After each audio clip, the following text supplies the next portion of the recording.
उसका नाम क्या है, वो आपका बेस्ट क्यों है, वो मुझे सारे चैट बॉक्स में आपको बताना है, ठीक है? आपका कौन है बेस्ट फ्रेंड, उसका नाम आपको बताना है और क्यों वो बेस्ट है, उसकी एक क्वालिटी आपको मेंशन करना है। टीचर आपका चैट बॉक्स देख रही है, चैट बॉक्स में आपको इन्फॉर्म करना है।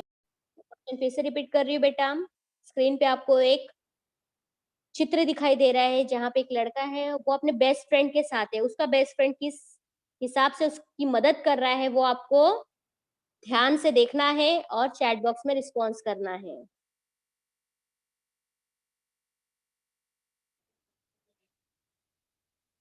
सभी को रिस्पॉन्स करना है बेटा।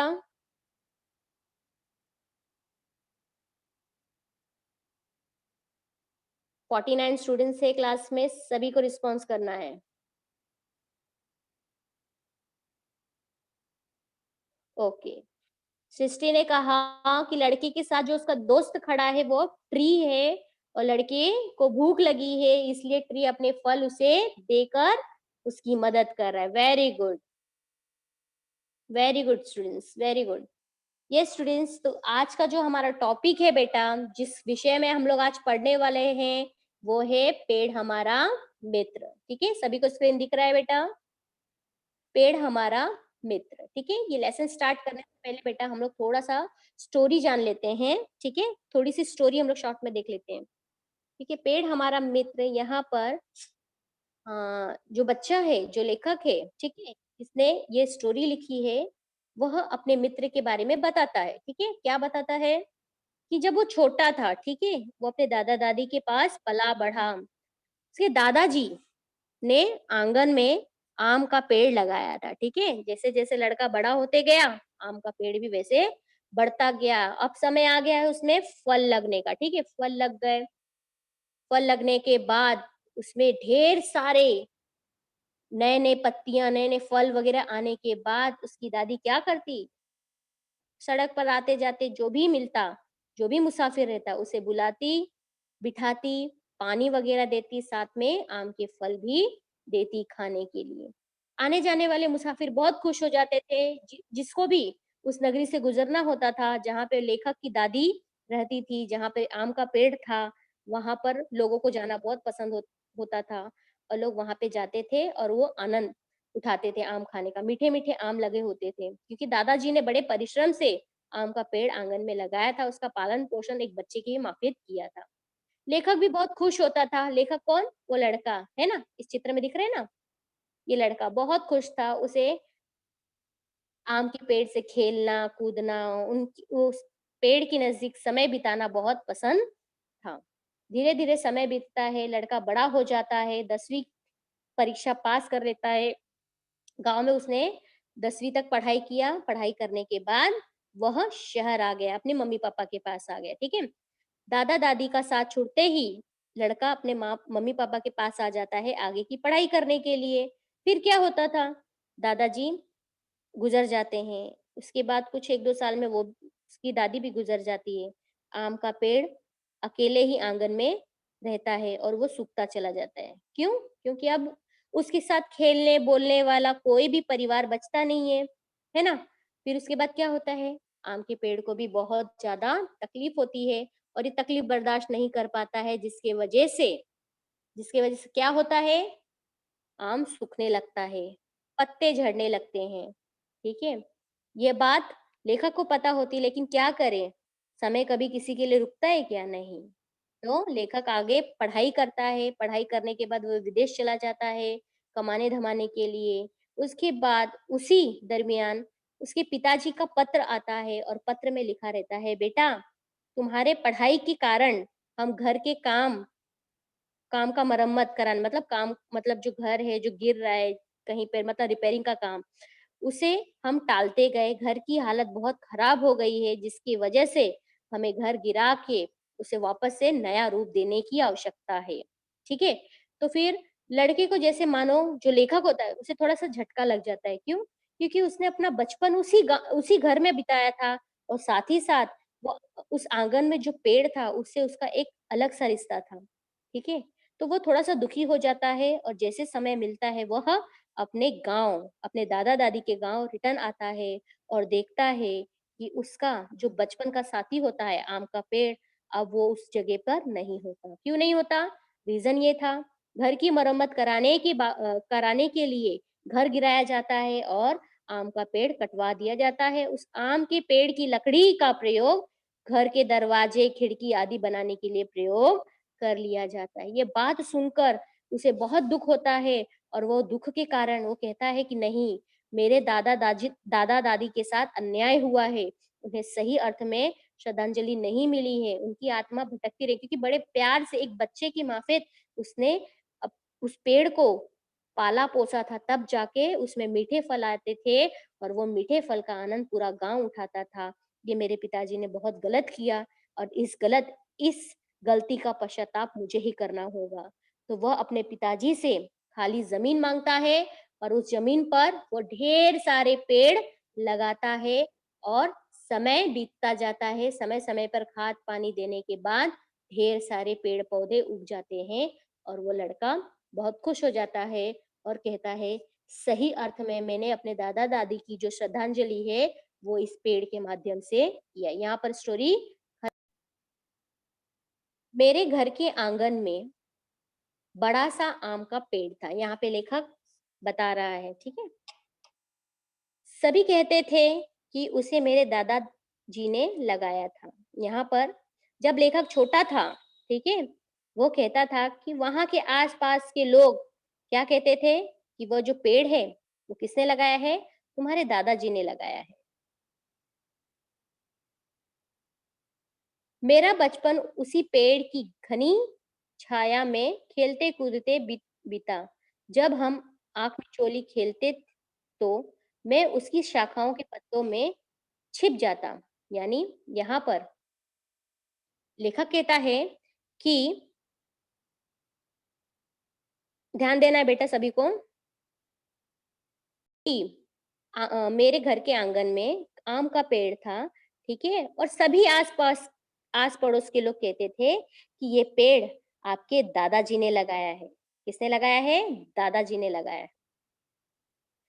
फिर उसके बाद जब वह आँख में चोली खेलता था, तो वो क्या करता था हमेशा उस पेड़ की शाखाओं के पत्तों के पीछे लेखक जाके छुप जाता था।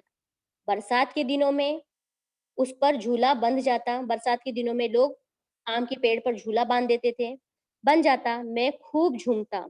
त्योहारों के समय उसके पत्तों के तोरण से घर के दरवाजे सज जाते। यहाँ पर किस तरह से आम के पेड़ का प्रयोग घर के सभी लोग करते थे। लेखक कहता है कि जब मैं आँख में चोली यह जो गेम था, ये जब मैं गेम खेलता था, तो मैं क्या करता था, हमेशा शाखाओं के पत्तों के पीछे मैं जाके छिप जाता था और कोई मुझे पकड़ नहीं पाता था जल्दी से। और बरसात के दिनों में इस पेड़ पर झूले लग जाते थे और सभी मित्र उस पर झूला भी झूलते थे, ठीक है? इसके साथ ही साथ जब त्योहार वगैरह आता था, तो उस पत्ते मतलब आम के पत्तों का क्या बनता था? तोरण बनता था और तोरण घर, दरवाजे आदि पर सजाया जाता था। न जाने कितने पक्षियों के घोंसले इस पेड़ पर बने होते। इस पेड़ पर कितने पक्षियों के घर बने होते। सुबह शाम पक्षियों का कलरव, कलरव मतलब आवाज सुनाई देता। आम की बोर आते ही, आम के छोटे-छोटे बोर आते ही उसकी सुगंध, उसकी खुशबू वातावरण में फैल जाती, यानी महक उठता। बोर आते ही आम के पेड़ पर बोर मतलब उसके फ्रूट्स आते ही क्या होता था उसकी महक पूरे घर में फैल जाता। आम लगते ही मेरी दादी माँ न जाने क्या-क्या बनाती। आम लग जाते थे, बहुत सारे आम लगते थे और मेरी दादी माँ उसके तरह-तरह के व्यंजन बनाते हैं, ठीक है? क्या-क्या व्यंजन बनता था? कभी आम की चटनी बनती थी, अचार, आम को सुखाकर उसका पाउडर बनाते थे मतलब अमचूर बनाते थे, तो कभी मुरब्बा। ये सारे व्यंजन जो नाम यहाँ पे मेंशन किए गए हैं, दादी माँ क्या करती थी? आम के फल से ही बनाती थी। आम पकते ही पूरे गाँव घर में आम की खुशबू फैल जाती। हमारे आंगन में जो भी गुजरता, दादी उसे बिठाकर आम चूसने को देती। पके हुए आम जो भी आंगन से गुजरता उसे बुलाती और बिठाकर उन्हें आम खाने के लिए देती, ऑफर करती कि खा के जाइए बहुत मीठे आम होते हैं। ऐसा दादी माँ ऑफर करती थी। किन्हें? जो भी आंगन से गुजरता, हमारे आंगन में जो भी गुजरता वो दादी क्या करती थी, उन्हें ऑफर मतलब देती थी खाने के लिए, ठीक है। सभी आम की मिठास की तारीफ करते, दादी माँ देती और आम जो भी आम खाता था, जो भी मेहमान वगैरह आते थे, जो भी आम खाता था, स्वाद चखता था, तो दादी माँ को तारीफ करते थे कि अरे वाह! इस पेड़ का आम बहुत मीठा है। तो उसकी तारीफ सुनते ही दादी माँ के चेहरे पर संतोष की एक मुस्कान फैल जाती, बहुत खुश हो जाती है ना? जैसे आप कभी होमवर्क वगैरह में या फिर एग्ज़ाम में अच्छे मार्क्स लेके आते हो तो टीचर आपकी मम्मी को बताती है कि नहीं आपके बच्चे ने बहुत अच्छा किया, तो मम्मी भी खुश हो जाती है ना, अरे चलो मेरे बच्चे ने कुछ मेहनत तो किया, कुछ अच्छा। तो इसी तरह से पाल-पोस कर जो बड़ा बड़ा किया गया था आम का पेड़ कि कोई भी तारीफ करता है उसके फल में, तो उस तरह का संतोष वाला मतलब उस तरह की खुशी दादी माँ के चेहरे पर दिखती है, ठीक है? एक तरफ से मेरा भी उस आम के पेड़ से विशेष लगाव था। यहाँ पे लेखक फिर से अपनी विचार कहता है कि जिस तरह से दादी माँ उस आम के पेड़ से जुड़ी हुई है, एक अनोखा उसका संबंध है, उसी तरह से मेरा भी एक अलग-सा लगाव उस आम के पेड़ से लग गया है। ऐसा कौन कह रहा है? लेखक कह रहा है। मेरी 10वीं तक की पढ़ाई गाँव में पूरी हो गई। कौन कह रहा है? लेखक। लेखक कह रहा है कि मेरी 10वीं की पढ़ाई दादा-दादी के पास रहकर ही मैंने पूरा कर लिया था। आस-पास कोई अच्छा कॉलेज ना होने के कारण क्योंकि गाँव देहात था, कॉलेज वगैरह इतने अच्छे नहीं थे जिसके कारण पिताजी ने मुझे शहर भेज दिया। पिताजी ने उसे शहर भेज दिया। क्यों भेज दिया? आगे की पढ़ाई करने के लिए। वहाँ मैं हॉस्टल में रहकर कहाँ पे रुका वो? हॉस्टल में रहकर अपनी पढ़ाई करने लगा। बीच-बीच में जब मैं घर आता तो आम के पेड़ की छाँव में सो जाता, है ना? 10वीं की पढ़ाई कंप्लीट करने के बाद वह कॉलेज जाता है और कॉलेज जाकर वह अपनी पढ़ाई आगे की पढ़ाई पूरी करता है, ठीक है? और बीच-बीच में जैसे ही उसको छुट्टी वगैरह मिलती थी, समर वेकेशन, दिवाली वेकेशन, जो भी वेकेशन मिलता था, वह गाँव आता था और आम के पेड़ के साथ समय बिताता था, है ना? अब आगे देखेंगे हम लोग। पत्तों की सरसराहट मुझसे बातें करती महसूस होती। बहुत दिनों के बाद जब मैं पेड़ के नीचे बैठता था, है ना? वहीं पे सोता था, तो हवा के कारण उस पेड़ के पत्ते हिलते थे, मानो ऐसा लगता था मुझसे वह बातें कर रहे हैं। उसकी ठंडी हवा मुझे मानो थपकी देकर सुलाती। बहुत दिनों के बाद जब मैं वहाँ पे सोता था, तो ऐसा लगता था कि मानो वहाँ पर जो ठंडी हवा है मुझे ऐसे थपकियाँ देकर सुला रही हो। मैं मानो सपनों की दुनिया में खो जाता। यह अपने विचार लेखक बता रहा है। सभी कुछ यथावत चल रहा था। सभी कुछ बहुत अच्छे से चल रहा था, जैसा पहले चल रहा था। अभी भी कुशल-मंगल से चल ही रहा था। इस बीच दादी जी की मृत्यु हो गई। इसी बीच क्या हो गया? मेरी दादी माँ की मृत्यु हो गई। हमारे घर की रौनक मानो उनके साथ ही चली गई। दादी माँ गाँव में रहती थी, सब अच्छे से मैनेज करके रखती थी, पर अब वो ना होने के कारण घर एकदम पूरा बिखर गया था। मेरा मन बहुत दुखी हो गया, लेकिन समय कब रुकता है? समय किसी के लिए रुकता नहीं, वो तो बढ़ता रहता है ना। अब उसके साथ ही साथ उसे पढ़ाई भी तो कंप्लीट करनी थी। मैं भी कॉलेज की पढ़ाई पूरी करके विदेश चला गया। इस बीच पिताजी के पत्र आते रहे। पिताजी पत्र हमेशा लिखते थे। इस बीच पिताजी का पत्र आता है। क्या होता है? एक घटना सा हो जाता है। बरसात के दिन बीतने के बाद पिताजी का पत्र आया। उन्होंने लिखा था कि घर की हालत खराब हो गई है। घर की हालत क्या हो गई? पूरी तरह से खराब हो गई है। तुम्हारी पढ़ाई के कारण इसे आगे टालता रहा। जैसा कि मैंने पहले ही आपको बताया था कि पढ़ाई के कारण मैं घर की मरम्मत वगैरह नहीं करा पाता था और इसी के कारण घर की हालत और ज़्यादा खराब हो गई। अगर अभी नहीं बनाया गया तो पूरी तरह से घर क्या हो सकता है? ढह जाता है, पूरी तरह से गिर जाएगा। तो तुम्हारी पढ़ाई भी पूरी हो गई है इसलिए नया घर बनाने का विचार कर रहा हूँ। दरवाजे तथा खिड़कियाँ बनाने के लिए आम का पेड़ कटवा दिया। बस इतना सुनते ही लेखक के हाथ से वो पत्र क्या हो जाता है? गिर जाता है। उसे सदमा लग जाता है। क्यों? एक अलग-सा रिश्ता उस पेड़ के साथ लेखक का था, है ना? तो खिड़कियाँ और दरवाजे बनाने के लिए लेखक के पिताजी ने आम के पेड़ को क्या कर दिया है? कटवा दिया है। यह पढ़कर पत्र मेरे हाथ से गिर गया। मुझे बहुत दुःख हुआ। कुछ समय बाद मैं घर आया तो मुझे घर का आंगन बहुत ही सूना लगा। ये खबर सुनते ही कि आम का पेड़ कट गए हैं, कटवा दिया गया है, खिड़की दरवाजा बना दिया गया है उसी का, और ये सुनते ही उसे अब रहा नहीं गया, वो तुरंत गाँव जाने के लिए सोचता है। वो जाकर देखता है तो आंगन उसे बहुत ही सूना लगता है। मेरा मन बहुत विचलित हो गया, मुझे ऐसा लगा मानो मेरी दादी माँ की मृत्यु अभी ही हुई है।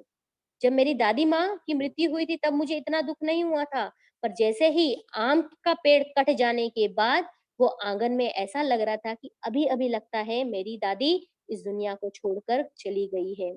तभी मैंने निर्णय लिया कि मैं इस अपराध का क्या करूँगा? प्रायश्चित करूँगा। क्या करने वाला हूँ? मैं इसे प्रायश्चित करने वाला हूँ, ज़रूर करूँगा। मैंने मेरे पिताजी को बताया कि मैं खाली पड़ी ज़मीन में पौधे उगाऊँगा जिससे वह धरती हरी-भरी बनी रहे। हमा हमारी आने वाली पीढ़ी को भी मेरे दादाजी द्वारा लगाए पेड़ की तरह ही फल-फूल मिल सके। पक्षियों को घोंसले तथा जानवरों को चारा मिल सके। चारा मतलब जो जानवर होते हैं वो हरे-हरे घास खाते हैं ना? हाँ, तो उनको खाने के लिए पर्याप्त मात्रा में चारा मिल सके, खाने के लिए घास वगैरह मिल सके। समय पर बारिश हो, अच्छा हवा तथा शांत वातावरण मिले, पर्यावरण से संतुलन बना रहे, यही मेरे दादाजी और दादी जी को सच्ची श्रद्धांजलि होगी। यह निर्णय लेकर मेरा मन शांत हो गया। ठीक है? आंगन में आते ही लेखक जैसे प्रवेश करता है, मानो अभी-अभी उसकी दादी माँ की मृत्यु हुई है, वो इतना इतना वो प्राश्चय में पड़ जाता है, इतना वो अफ़सोस मनाता है कि क्यों मेरे पिताजी ने उस पेड़ को काट दिया। फिर वह तुरंत इस गलती को सुधारने के लिए अपने पिताजी से खाली ज़मीन माँगता है, और वो ज़मीन क्या करेगा वो पूरा वो बताता है कि मैं वहाँ पे उसी तरह से फल-फूल के पौधे लगाऊँगा जिस जिस तरह से मेरे दादाजी ने मेरे लिए आम का पेड़ लगाया था। जिस तरह से मैंने उस आम के पेड़ के साथ खेला-कूदा, मेरा बचपना बड़ा हुआ, उसी तरह से मैं आने वाले जनरेशन के लिए फल-फूल, हरी-भरी धरती देना चाहता हूँ, और इसके साथ ही साथ बहुत सारे बहुत सारे चारा चारा मतलब खाने के लिए जो घास उपलब्ध हो जानवरों के लिए, वो भी सुविधा मैं करना चाहता हूँ। समय पर बारिश हो, अच्छे से हवा शुद्ध रहे, है ना? ऑक्सीजन वगैरह की मात्रा पर्याप्त हो, ये तभी पॉसिबल होगा जब पेड़-पौधे बचे रहेंगे, पेड़-पौधे की संख्या बढ़ेगी। इसी तरह से पर्यावरण भी क्या होगा? संतुलित होगा। यह मैंने निर्णय ले लिया है पिताजी, और यही मेरी तरफ से मेरे दादाजी और दादी जी के लिए सच्चे अर्थ में क्या होगी? श्रद्धांजलि होगी। ठीक है बेटा? यहाँ पर